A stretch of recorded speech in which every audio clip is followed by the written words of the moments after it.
Hey y'all, it's 11. I'm back with another video, and today's the day that I will be talking about, the book of Ruth. And this is part 2, because I made a video about this already, but this is part 2 because there's some things that I wanted to add on to the book of Ruth. And like I always say, this is for my men and for my women that is out there, so it's not one-sided. But I was some of my clips have gotten deleted, so I wanted to add on to what I was saying in the previous video, which is, I want to go over some main key points with you guys. And I want you guys to always remember, if someone's really interested in you, they will make that known. It will be no mind games. It won't be no gaslighting. It won't be no, second guessing or anything like that. It will be just straight on and understanding of what is going on, because looking at how Boaz treated Ruth, he knew all the things that she done, and he praised her. Your Boaz is going to support you. He's going to support you. He's going to be there for you. He's not going to, lie to you. He's going to be honest with you. He's opened. You ask him questions, he's going to answer them for you, And the time someone lies to you, or the time someone gaslights you, that's when you have to, look at that as a red flag. It's not okay, And people know what they're doing. Don't be deceived. People know what they're doing. They know what they're doing, and they're just trying to see how far they can get away with things if you do not address it. And once you address something with someone and they continue to gaslight you, or they continue to act like you're the crazy one, then that's when you have to cut them off. I also made a video about this in my previous video as well, about, signs of gaslighting. Because things like this is serious, especially when you're in a toxic relationship, or you just got out of a toxic relationship. You don't want to go back into another toxic relationship, especially dealing with things that could have been avoided. And like I always say, you always have to have God with you at all times, because without him, you're not going to have discernment. You're not going to know who's real and who's fake and who's genuine. Well, it's the same thing as real, but you know what I'm saying. You're not going to know. You're just going to be in the dark. And in order for you to be the person that you have to be, in order to attract the person that you want, you have to have God. He has to teach you. He has to groom you. He has to prune you. He has to show you, your trauma. You have to heal from your trauma. You have to, revisit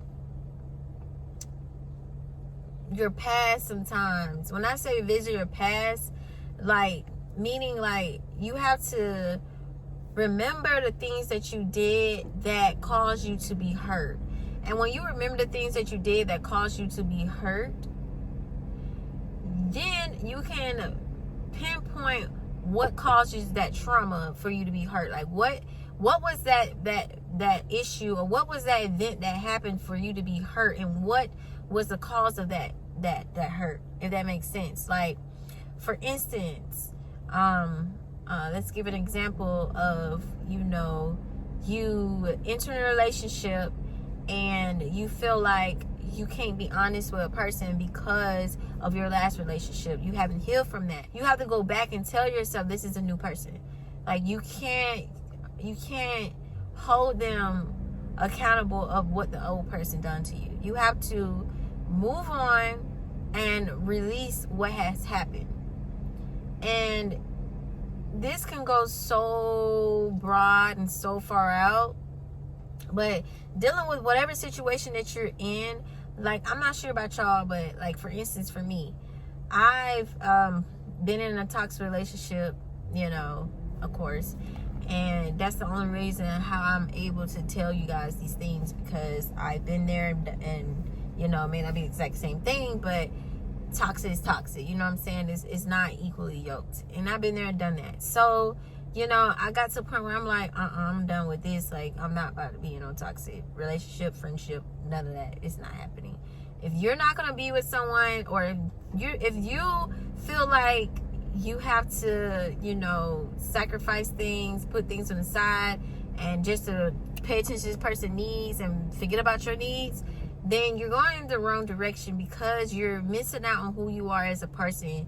You're forgetting that you're not supposed to fall in love. You're supposed to, stand strong in the person that you're with. You guys are equally giving out things, equally, making each other a better person. You're not having one person do all this and then you just sit back and relax and allow them to slave for you. That's not the case. That's not what we're doing, And when I say revisit your past trauma, meaning that you have to realize, like, if you ever have to revisit, if you ever been in a situation where you've been with someone and they did something that made your trauma like come back up, where you felt like unease or anxious or not too sure, you have to pinpoint what is that they done, or what is that you not saying that you caused, but what is that situation that you put yourself in for you to feel like you're being traumatized again. What is it? Meaning, like, did this person, gaslight you after you asked them a question? Now you back in trauma of feeling depressed, trauma of feeling insecure, trauma of feeling like you're a bother because you ask them questions and they're denying those questions and making you seem like you're crazy. Now, when you're in that type of trauma, you have to allow yourself to let that person go, because what that person is doing is depleting your character and, making you feel less than what you really are valued as. You're worth millions, okay? You're worth millions. You gotta look at yourself like, yes, I'm worth millions. Man, female, you're worth millions, and you don't have time for someone who is just trying to take away who you are as a person, And when I say pinpoint their trauma, take it with a grain of salt. Okay, this is what's happening. In order for me to avoid trauma like this, or avoid people in my life like this that keep causing me to feel lesser than who I truly am, I'm gonna have to cut it off. Pain point, period. I'm gonna have to cut it off, because it's not worth the pain all over again. Once you heal, it doesn't make sense to go back into another situation that's toxic. It doesn't make sense because of you being impatient. Once you find you someone, or they find you, most of all, they find you, or you find them, for my men, your wife, you want your wife to be an example of the Proverbs 21 woman.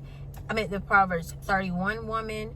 You want your husband to be an example of Boaz and Ruth. Like, you want your relationship to be like an example of Boaz and Ruth, And each person should have fruits of the Spirit. And when you realize the person has fruits of the Spirit, which is friendship, like, first you have to be in a friendship. You have to, in order to build a relationship, friendship is a must, because then it's no sex involved in friendships, because then you won't be blinded or have soul ties for no reason, And when you're looking for your Boaz, or when you're looking for your Proverbs 31 woman, like I stated before, they have to have fruits of the Spirit, which I always talk about, which is love, joy, peace, patience, kindness, goodness, faithfulness, gentleness, and self-control. And when you looking for someone, as soon as someone cross those boundaries, it's an automatic cutoff. You don't want to spend your time, giving people all these chances when they are proving you wrong each and every time. Like, if that person is not trying to make it better and they're just trying to make your life worse, or basically trying to make you feel worse about confronting them, then that should tell you it's time to let it go. It's time to let it go. Everyone's not perfect. We all make mistakes, of course. But if the person that you're dealing with is not, trying to, make the situation better, as far as admitting to what they're doing and admitting that they were wrong, or maybe they may have made a mistake, or it was a misunderstanding, and they fix that issue and they don't do it again. And I don't mean 2 years later ever. They don't do it again. They don't even want to cross, or risk losing you. They don't want to risk losing you. They won't do it, And you just have to have discernment, really, of who you're dealing with. And always ask God and pray about it, who you're dealing with, to make sure they're the one that's supposed to be in your life. Like I said, You know, way before a relationship is built, it's always have to go off of friendship. And you're in a friendship and they can't show you faithfulness, gentleness, or self-control in a friendship, that's automatically either one of those signs. You just gotta go. Like, you approach the person, let them know what's going on. If they deny and make you look crazy and say, nah, that ain't it, then that should let you know that this person is not equally yoked to you. And there's no need of wasting time, but to keep pushing and keep going, and to know that when time is right, God will make time for it to happen. Because there may be things that you still need to work on, meaning preparing yourself to be that person. You have to be fruits of the Spirit if you want someone to enter your life to be fruits of the Spirit. If you want a Boaz, you have to be a Proverbs 31 woman.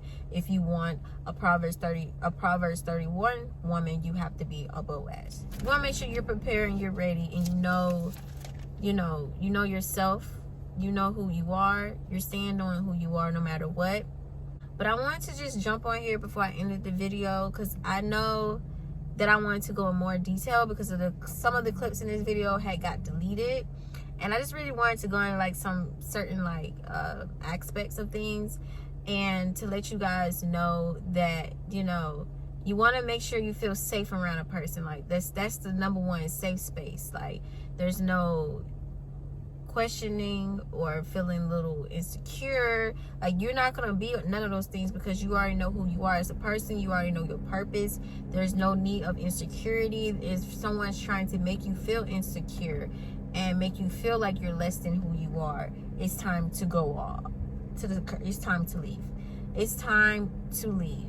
You don't want to be stuck with someone who, make you feel lower than who you truly are. You want to be with someone who, feeds in your spirit, builds you up into a better person, acknowledge who you are as a person, show that they're caring, supportive of your vision, and, you guys both are on the level of, succeeding in your purpose.